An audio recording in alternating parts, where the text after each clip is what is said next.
প্রিয় দর্শকবৃন্দ, আজ আমরা প্রবেশ করতে চলেছি এক অপূর্ব আলোকময় জীবনের গল্পে, এক মহাপুরুষের জীবন কথায়, যিনি প্রেমকে ধর্মের আসনে প্রতিষ্ঠা করেছিলেন, যিনি বলেছিলেন কৃষ্ণ নামই পরম মুক্তি, যিনি মানুষকে শিখিয়েছিলেন ভেদাভেদ ভুলে ভগবানের প্রেমে একত্র হতে।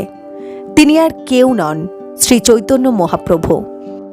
যখন সমাজে জাতপাতের বিভেদ, ধর্মীয় কঠোরতা, অহংকার ও শুষ্ক পাণ্ডিত্য মানুষের হৃদয়কে কঠিন করে তুলেছিল, তখন এক চন্দ্রোদয়ের মতো আবির্ভূত হলেন তিনি।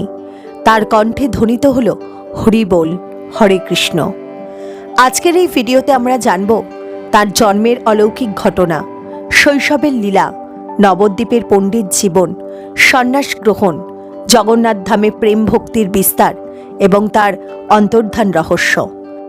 এই ভিডিওটি শেষ পর্যন্ত দেখুন, কারণ প্রতিটি অধ্যায় আপনার হৃদয়কে ভক্তির আলোয় পূর্ণ করবে।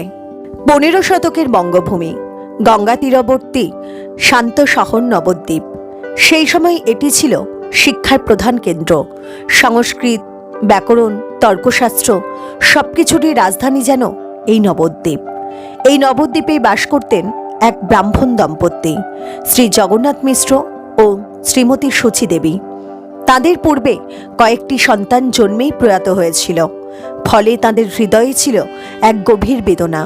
তারা প্রতিদিন প্রার্থনা করতেন, হে ভগবান, আমাদের ঘরে এমন এক সন্তান দাও যিনি হবে জগতের কল্যাণের কারণ।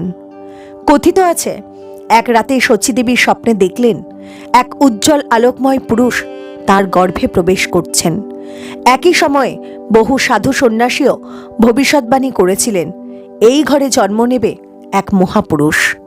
1486 খ্রিস্টাব্দ, ফাল্গুন পূর্ণিমা। সেই দিন ছিল দোল পূর্ণিমা। আকাশে চন্দ্রগ্রহণ।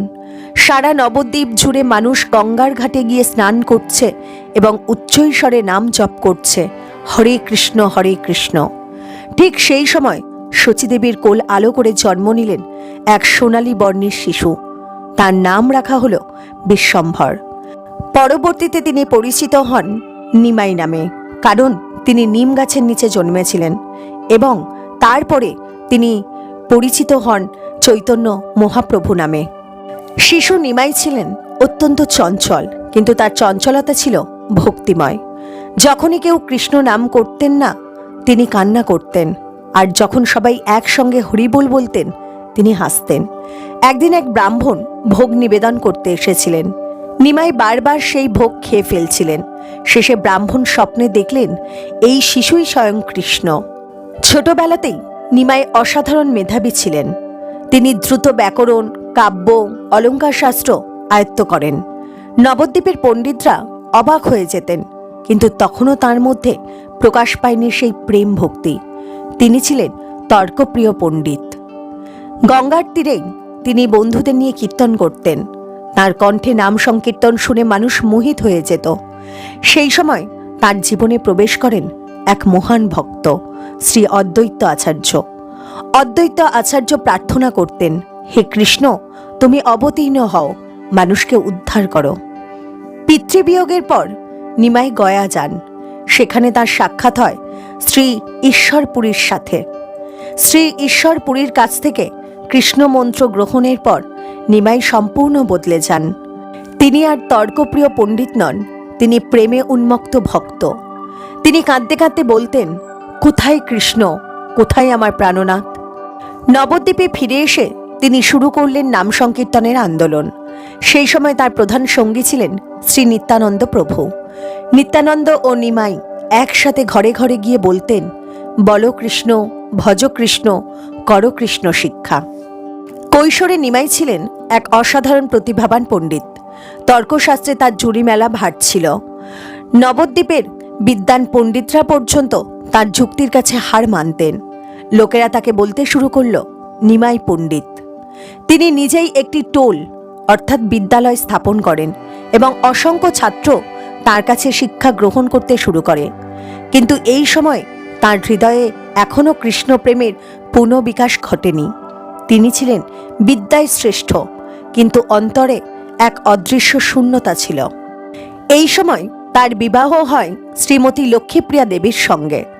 লক্ষ্মীপ্রিয়া ছিলেন শান্ত, ভক্তিময়ী এবং ধর্মপরায়ণা, কিন্তু বিধির বিধান ভিন্ন ছিল। নিমাই যখন পূর্ববঙ্গে পাঠদান করতে গিয়েছিলেন, তখন লক্ষ্মীপ্রিয়া সাপের দংশনে পরলোক গমন করেন। এই ঘটনা নিমাইয়ের জীবনে গভীর আঘাত হানে। তিনি উপলব্ধি করেন এই জগৎ ক্ষণস্থায়ী। পরবর্তীতে মাতার ইচ্ছায় তিনি দ্বিতীয় বিবাহ করেন শ্রীমতী বিষ্ণুপ্রিয়া দেবীকে। বিষ্ণুপ্রিয়া দেবী ছিলেন অসীম সহনশীলা ও গভীর ভক্ত, কিন্তু তার ভাগ্যেও ছিল এক কঠিন পরীক্ষা, যার কথা আমরা পরে জানব। গয়া থেকে ফিরে আসার পর নিমাই সম্পূর্ণ পরিবর্তিত হয়ে গেলেন। তিনি আর তর্কপ্রিয় নন, তিনি এখন প্রেমে উন্মত্ত। তিনি কাঁদতে কাঁদতে বলতেন, আমার কৃষ্ণ কোথায়? নবদ্বীপবাসীরা বিস্মিত হয়ে দেখল নিমাই পণ্ডিত এখন কৃষ্ণ নামে বিভোর। এই সময় তার জীবনে প্রবেশ করেন শ্রী নিত্যানন্দ প্রভু। নিত্যানন্দ ছিলেন তার সহচর, তার শক্তি, তার প্রেমের বিস্তারক। তাদের সঙ্গে যুক্ত হলেন অদ্বৈত আচার্য, শ্রীবাস পণ্ডিত এবং গদাধর পণ্ডিত। শ্রীবাস পণ্ডিতের বাড়িতে শুরু হলো রাত্রিকালীন নাম সংকীর্তন।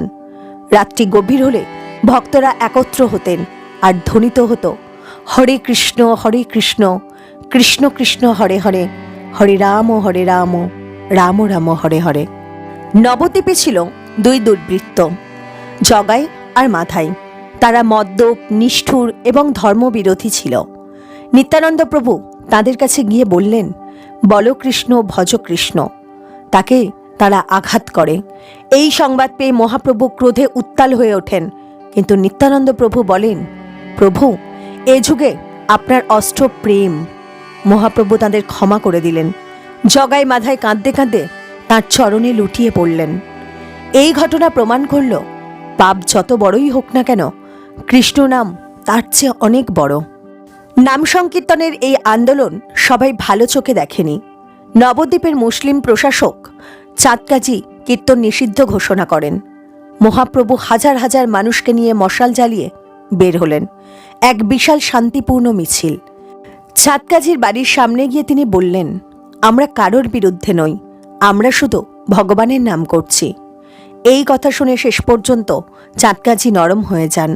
তিনি ঘোষণা করেন, কীর্তন আর কখনো বন্ধ হবে না।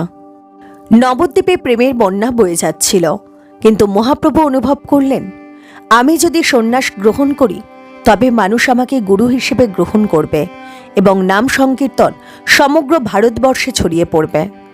এই সিদ্ধান্ত ছিল অত্যন্ত কঠিন, কারণ তখন তার মা শচীদেবী বেঁচে আছেন আর স্ত্রী বিষ্ণুপ্রিয়া যুবতী।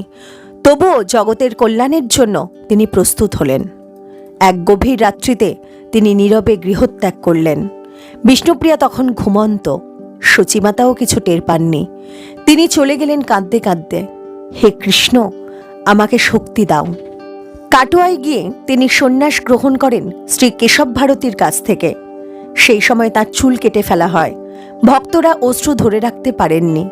তার নতুন নাম হয় শ্রী চৈতন্য মহাপ্রভু। সন্ন্যাসের পর তিনি প্রথমে বৃন্দাবন যেতে চেয়েছিলেন, কিন্তু ভক্তরা তাকে নিয়ে এলেন সূচিমাতার কাছে। মা কাঁদতে কাঁদতে বললেন, তুই যদি সন্ন্যাসী হবি তবে নীলাচলে থাকিস, সেখানে অন্তত খবর পাব। মহাপ্রভু সম্মত হলেন। তার গন্তব্য হল পুরীধাম। সন্ন্যাস গ্রহণের পর মহাপ্রভু প্রথমে বৃন্দাবনে যেতে চেয়েছিলেন, কিন্তু নিত্যানন্দ প্রভু কৌশলে তাকে নিয়ে গেলেন নীলাচলে, পুরীধামে। পুরী, যেখানে বিরাজমান স্বয়ং শ্রী জগন্নাথ দেব। মহাপ্রভু যখন প্রথম জগন্নাথ মন্দিরে প্রবেশ করলেন, তিনি দর্শন মাত্রই প্রেমে অচেতন হয়ে পড়লেন। তার শরীর কাঁপতে লাগল, অশ্রু ঝরতে লাগল। মন্দিরের পণ্ডিতরা বিস্মিত হয়ে গেলেন। পুরীতে ছিলেন বিখ্যাত পণ্ডিত শ্রী সার্বভৌম ভট্টাচার্য। তিনি ছিলেন অদ্বৈত বেদান্তের প্রবক্তা। তিনি ভাবলেন, এই তরুণ সন্ন্যাসী অতিরিক্ত আবেগপ্রবণ। তিনি মহাপ্রভুকে 7 দিন ধরে বেদান্ত শোনাতে লাগলেন। মহাপ্রভু নীরবে শুনতে লাগলেন।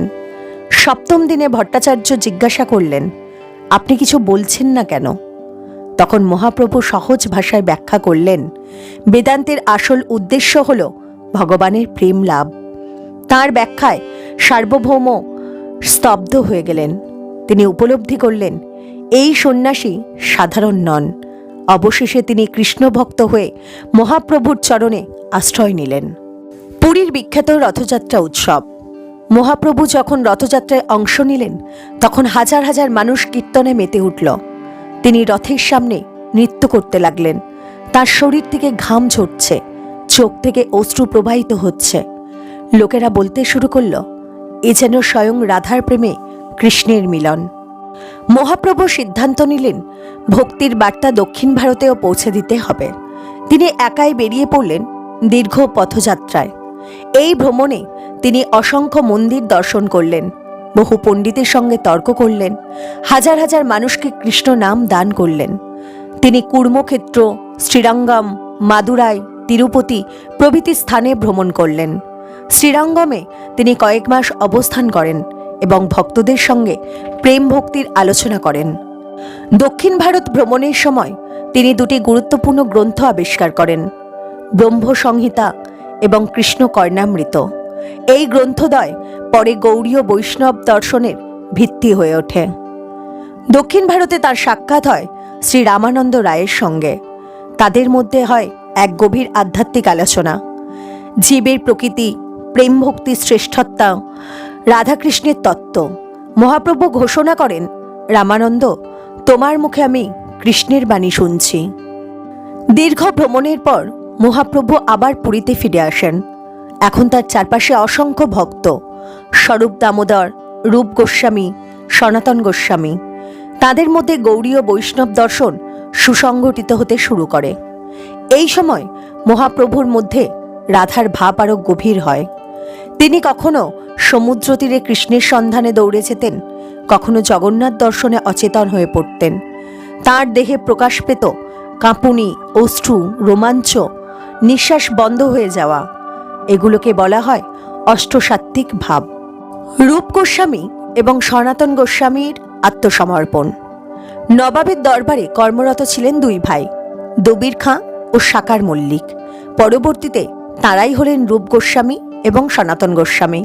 তারা রাজকার্য ত্যাগ করে মহাপ্রভুর শরণাপন্ন গ্রহণ করেন। মহাপ্রভু তাদের শিক্ষা দেন ভক্তির মূল তত্ত্ব। জীব চিরকৃষ্ণ দাস, কৃষ্ণই সর্বোচ্চ ঈশ্বর, প্রেম ভক্তি সর্বোচ্চ সাধনা। তিনি রূপ গোস্বামীকে বললেন, তুমি ভক্তির রসতত্ত্ব লিপিবদ্ধ করো। এই নির্দেশেই রচিত হয় ভক্তি রসামৃত সিন্ধু, উজ্জ্বল নীলমণি প্রভৃতি গ্রন্থ। রূপ গোস্বামী এবং সনাতন গোস্বামী বৃন্দাবনে গিয়ে প্রাচীন লিস্থান আবিষ্কার করেন। পরবর্তীতে সেখানে নির্মিত হয় গোবিন্দদেব মন্দির, মদনমোহন মন্দির এবং গোপীনাথ মন্দির। এই মন্দিরগুলো গৌড়ীয় বৈষ্ণব ধর্মের প্রতীক হয়ে ওঠে। মহাপ্রভুর জীবন ও দর্শন পরবর্তীকালে লিপিবদ্ধ করেন শ্রী কৃষ্ণদাস কবিরাজ গোস্বামী। গ্রন্থের নাম চৈতন্য চরিতামৃত। এই গ্রন্থ তিনটি ভাগে বিভক্ত, আদিলীলা, মধ্যলীলা এবং অন্তলীলা। এটি শুধু জীবনী নয়, এটি এক আধ্যাত্মিক দর্শনের মহাগ্রন্থ। আদিলীলা। আদিলীলায় বর্ণিত হয়েছে মহাপ্রভুর তত্ত্ব, পঞ্চতত্ত্বের ব্যাখ্যা এবং তার জন্ম ও বাল্যলীলা। গৌড়ীয় দর্শনে পঞ্চতত্ত্ব হল শ্রী চৈতন্য মহাপ্রভু, নিত্যানন্দ প্রভু, অদ্বৈত আচার্য, গদাধর পণ্ডিত, শ্রীবাস পণ্ডিত। এই পাঁচ রূপে এক কৃষ্ণ প্রকাশিত হয়েছেন। আদিলীলায় বলা হয়েছে চৈতন্য মহাপ্রভু স্বয়ং শ্রীকৃষ্ণ, যিনি রাধার ভাব ও কান্তি গ্রহণ করে অবতীর্ণ হয়েছেন। অর্থাৎ তিনি কৃষ্ণ, কিন্তু রাধার প্রেম অনুভব করতে এসেছেন। এই দর্শনকে বলা হয় অচিন্ত ভেদাভেদ তত্ত্ব। জীব ও ঈশ্বর একই, আবার ভিন্ন, যেমন সূর্য আর তার রশ্মি। আদিলীলায় নবদ্বীপের কীর্তন, জগাইমাথায় উদ্ধারের ঘটনা, চাঁদকাজির পরিবর্তন সবকিছু বিশদভাবে বর্ণিত হয়েছে। এখানে প্রেমই প্রধান, ধর্মের কঠোর নিয়ম নয়, ভক্তির অশ্রুই আসল সাধনা। আদিলীলায় গুরুম পরম্পরার বর্ণনাও রয়েছে। মাধবেন্দ্র পুরী, ঈশ্বরপুরী, চৈতন্য মহাপ্রভু, এই ধারায় প্রেম ভক্তির প্রবাহ অব্যাহত থাকে। মধ্যলীলা, প্রেমের প্রবাহ। মধ্যলীলার প্রধান কেন্দ্র পুরীধাম। এখানে মহাপ্রভু কখনো বাইরে জনসমক্ষে কীর্তন করছেন, আবার কখনো অন্তরঙ্গ ভক্তদের সঙ্গে গভীর রসতত্ত্ব আলোচনা করছেন। এই সময় তার প্রধান সঙ্গী ছিলেন স্বরূপ দামোদর, রায় রামানন্দ, রূপ গোস্বামী এবং সনাতন গোস্বামী। পুরীতে রূপ গোস্বামী কয়েক মাস মহাপ্রভুর সঙ্গেই ছিলেন। মহাপ্রভু তাকে বলতেন, ভক্তির রসতত্ত্ব লেখো, মানুষকে বোঝাও প্রেমই সর্বোচ্চ পথ। এই শিক্ষার ফল হল ভক্তি রসামৃত সিন্ধু এবং উজ্জ্বল নীলমণি গ্রন্থ। মহাপ্রভু রূপের লেখা শুনে বলেছিলেন, রূপ আমার হৃদয়ের কথা বুঝেছে। সনাতন গোস্বামীকে তিনি শিখিয়েছিলেন জীবতত্ত্ব, ঈশ্বরতত্ত্ব, ভক্তিতত্ত্ব, সাধন সুভক্তি ও প্রেম ভক্তির পার্থক্য। তিনি বলেছিলেন, জীবের স্বরূপ হল কৃষ্ণের নিত্য দাস। পুরীর রথযাত্রা ছিল মহাপ্রভুর জীবনের অন্যতম প্রধান লীলা। যখন জগন্নাথদেব রথে চড়ে গুন্ডিচা মন্দিরে যান, তখন মহাপ্রভু সামনে নৃত্য করতেন। এই রথযাত্রার গভীর অর্থ কী? গৌড়ীয় বৈষ্ণব মতে জগন্নাথ মানে কৃষ্ণ, আর গুন্ডিচা মন্দির মানে বৃন্দাবন। রথযাত্রা হল কৃষ্ণের বৃন্দাবনে প্রত্যাবর্তন। মহাপ্রভু তখন রাধার ভাব ধারণ করে কৃষ্ণকে বৃন্দাবনে ফিরিয়ে নিয়ে যাচ্ছেন। মধ্যলীলায় অন্যতম গুরুত্বপূর্ণ অধ্যায় হল রায় রামানন্দ সংলাপ। মহাপ্রভু প্রশ্ন করলেন, জীবনের সর্বোচ্চ লক্ষ্য কী? রামানন্দ রায় উত্তর দিলেন, প্রথমে কর্ম, তারপর জ্ঞান, তারপর ভক্তি। কিন্তু মহাপ্রভু বললেন, এর চেয়েও উচ্চ কিছু বলো। অবশেষে রামানন্দ বললেন, রাধার অনন্যমুখী প্রেমই সর্বোচ্চ সাধ্য। মহাপ্রভু তাকে আলিঙ্গন করলেন। মধ্যলীলায় দক্ষিণ ভারত ভ্রমণের বিশদ বিবরণ রয়েছে। তিনি কুর্ম ব্রাহ্মণকে বলেছিলেন, তুমি ঘরে থাকো, কিন্তু কৃষ্ণ নাম প্রচার করো। তিনি প্রত্যেককে বলতেন, যারে দেখো তারে কহ কৃষ্ণ উপদেশ। এই সময়ে মহাপ্রভুর সান্নিধ্যে ছিলেন হরিদাস ঠাকুর। তিনি প্রতিদিন 3 লক্ষ নাম জপ করতেন। সমাজ তাকে জবন বলে অবজ্ঞা করলেও মহাপ্রভু তাকে বলতেন নামাচার্য। এখানে মহাপ্রভু দেখালেন জাত নয়, ভক্তি আসল পরিচয়। মধ্যলীলার কেন্দ্রবিন্দু হল নাম সংকীর্তন, দাস্য থেকে মাধুর্য পর্যন্ত রসতত্ত্ব, অচিন্ত ভেদাভেদ দর্শন। এখানে ভক্তি শুধু ধর্ম নয়, এটি প্রেমের বিজ্ঞান। মধ্যলীলার শেষে আমরা দেখতে পাই মহাপ্রভুর বিরহ ভাব ক্রমশ তীব্র হয়ে উঠছে। তিনি সমুদ্র তীরে ছুটে যান, কখনো রাতভর কাঁদেন, হে কৃষ্ণ তুমি কোথায়? এই বিরহ ভাবই আমাদের নিয়ে যাবে অন্তলীলায়। অন্তলীলার মূল বিষয় হল বিরহ ভক্তি। পুরীধামে তাঁর শেষ 12 বছর কেটেছে গভীর কৃষ্ণ বিরহে। তিনি তখন বাহ্য জ্ঞান প্রায় হারিয়ে ফেলতেন। তার প্রধান সঙ্গী ছিলেন স্বরূপ দামোদর এবং রায় রামানন্দ। রাত গভীর হলে তারা একত্র হয়ে শ্রীমদ্ ভাগবতের শ্লোক ও গীত গোবিন্দ পাঠ করতেন। অনেক সময় গভীর রাতে মহাপ্রভু পুরীর সমুদ্র তীরে ছুটে যেতেন। তিনি ভাবতেন এই সমুদ্রই যেন যমুনা। কখনো কখনো তিনি সমুদ্রে ঝাঁপ দিতেন। ভক্তরা আতঙ্কিত হয়ে তাকে খুঁজতে বের হতেন। একবার তিনি ঢেউয়ে ভেসে অনেক দূরে চলে গিয়েছিলেন। ভোরে জেলেরা তাকে অচেতন অবস্থায় উদ্ধার করে।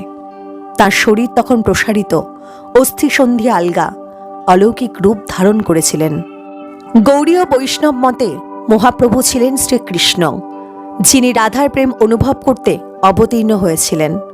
অন্তলীলায় সেই রাধাভাব সর্বোচ্চ পর্যায়ে পৌঁছায়। তিনি বলতেন, আমি বৃন্দাবনে কৃষ্ণকে দেখছি না কেন? কখনো জগন্নাথ দর্শনে গিয়ে অচেতন হয়ে পড়তেন। জগন্নাথ দেবকে দেখে তিনি বৃন্দাবনের কৃষ্ণ স্মরণ করতেন।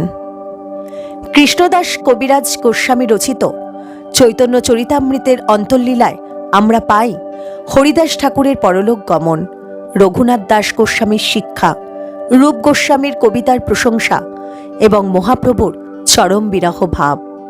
হরিদাস ঠাকুর যখন দেহত্যাগ করলেন, মহাপ্রভু নিজে তার দেহ কোলে তুলে নিলেন। তিনি নিজে তার দাহকার্য সম্পন্ন করেন। এটি ছিল এক অনন্য উদাহরণ জাতপাতের ঊর্ধ্বে ভক্তির সম্মান। মহাপ্রভুর অন্তর্ধান নিয়ে নানা মত রয়েছে। কিছু মতে তিনি জগন্নাথ মন্দিরে প্রবেশ করে বিগ্রহে লীন হয়ে যান। কিছু মতে তিনি তীর্থ স্নানের সময় অন্তর্ধান করেন। কিন্তু গৌড়ীয় ভক্তদের বিশ্বাস তিনি কখনো অন্তর্ধান করেননি। তিনি আজও নাম সংকীর্তনের মধ্যে বিরাজমান। যেখানে হরে কৃষ্ণ ধ্বনি উচ্চারিত হয় সেখানে তিনি উপস্থিত। চৈতন্য মহাপ্রভুর জীবনের কিছু মূল শিক্ষা। নামই মুক্তির পথ। হরে কৃষ্ণ মহামন্ত্রই কলিযুগের একমাত্র আশ্রয়। প্রেমই সর্বোচ্চ ধর্ম। জাত, বর্ণ, শিক্ষা সবকিছুর ঊর্ধ্বে প্রেম। নম্রতা। তিনি শিখিয়েছেন তৃণাদপি শুনিছেন তররূপী সহিষ্ণু না, অর্থাৎ তৃণের থেকেও বিনয়ী, বৃক্ষের থেকেও সহনশীল হও। 1486 খ্রিস্টাব্দে নবদ্বীপে জন্ম নেওয়া এক সোনালী বালক আজ কোটি কোটি মানুষের হৃদয়ে প্রেমের আলো জ্বালিয়ে রেখেছেন। শ্রী চৈতন্য মহাপ্রভু শুধু একজন ধর্মপ্রচারক ছিলেন না, তিনি ছিলেন প্রেমের বিপ্লবের প্রবর্তক। তিনি প্রমাণ করেছেন ধর্ম মানে ভয় নয়, ধর্ম মানে প্রেম, ধর্ম মানে নাম সংকীর্তন। আজও যখন আমরা বলি হরে কৃষ্ণ কৃষ্ণ কৃষ্ণ হরে হরে, হরে রাম রাম রাম হরে হরে, তখন সেই ধ্বনির মধ্যেই তিনি জীবন্ত হয়ে ওঠেন। যদি এই ভিডিওটি আপনাদের ভালো লাগে তাহলে অবশ্যই ভিডিওটিতে একটি লাইক করবেন আর কমেন্টে লিখবেন হরে কৃষ্ণ।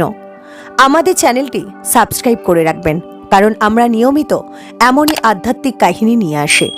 আপনার একটি লাইক ও সাবস্ক্রিপশন আমাদের অনুপ্রেরণা।